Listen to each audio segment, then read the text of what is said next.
یاد رکھیں اللہ 3 طریقوں سے دعا جو ہے اس کو آنسر کرتا ہے. یا اللہ اسی وقت دے دیتا ہے امیجیٹلی، یا اللہ جو ہے اس کو تھوڑا سا ڈیلے کرتا ہے، کیونکہ ظاہر ہے اللہ تعالیٰ اس بندے کو مزید نکھارنا چاہتا ہے. اللہ چاہتا ہے یہ میرے پاس آتا رہے، مجھ سے مانگتا رہے. یا اللہ اس کو اس کا رد بدل ایسا دے دیتا ہے کہ اس کو سکون آ جاتا ہے. اللہ تعالیٰ سے جب مانگنا ہے تو تگڑا بن کے مانگنا ہے، اتنا توکل، اتنا بلیف ہونا چاہیے. یہی تو مومن کی مثال ہے. مشرک کی مثال کیوں اللہ نے کہا ضعیف ہے مانگنے والا؟ کیونکہ اس کے ہارٹ میں ڈاؤٹس ہیں، اس کو مانگنا ہی نہیں آ رہا، اس کو پتہ ہی نہیں ہے میں نے مانگنا کیسے. لیکن بلیور کے ہارٹ پہ اللہ تعالیٰ نے یقین طاری کیا ہوا ہے کہ وہ مانگنے والا بھی بہت اسٹرانگ ہے، اور جس سے مانگا جا رہا ہے وہ تو پھر اللہ ہے. اللہ سے جب مانگتے ہیں تو پھر 100% ہوپ کے ساتھ مانگتے ہیں. یہ دعا کے آداب میں شامل ہے. اللہ کے نبی صلی اللہ علیہ وسلم نے فرمایا تمہاری دعا تب تک قبول ہوتی رہے گی جب تک تم یقین سے مانگو.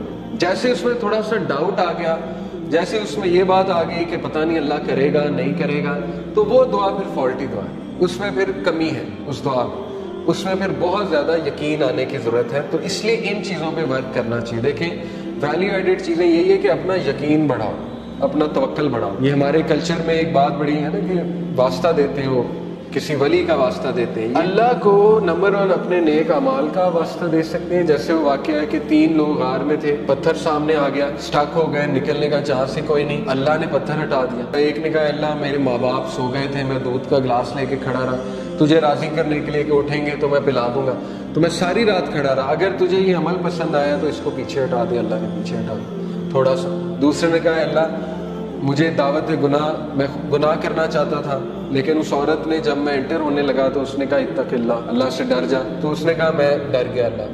اب اللہ کو یہ عمل کتنا پسند آئے.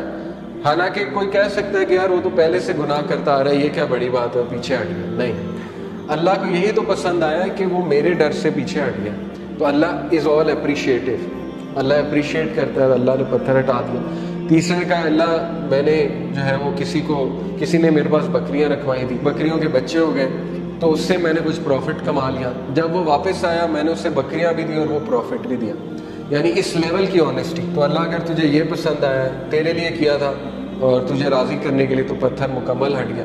تو یہاں سے ثابت ہوتا ہے کہ اپنا وہ عمل آپ نوٹ کریں جو آپ نے خالص اللہ کے لیے کیا ہے. اچھا ہے کہ آپ نا ہر عمل پیور اللہ کی رضا کے لیے کیا کریں، کیونکہ مصیبتوں میں وہ چیز کام آئے گی. ٹھیک ہے نا، جب آپ پہ مشکل وقت آئیں گے تو آپ وہ کوٹ کر سکتے ہیں. اس میں کوئی پرائڈ نہیں ہے کوٹ کرنے میں، بلکہ یہ تو اچھی بات ہے کہ اب آپ اپنا ہر عمل میک شور کریں گے کہ وہ اللہ کی رضا کے لیے ہو، خالصتاً میں اللہ کو راضی کرنے کے لیے کروں. اور یہ کہ اللہ کے ایٹریبیوٹ سے اسے پکارا جا سکتا ہے، اللہ کو اس کے ناموں کا واسطہ دیا جا سکتا ہے. اے اللہ تو الجبار ہے، تو الفتاح ہے. الفتاح کون ہوتا ہے؟ راستے کھولنے والا. جب سارے راستے بند ہیں تو اللہ الفتاح ہے. تو یہ ہے اصل میں دعا کرنے کا طریقہ اور دعا کرنے کا آداب.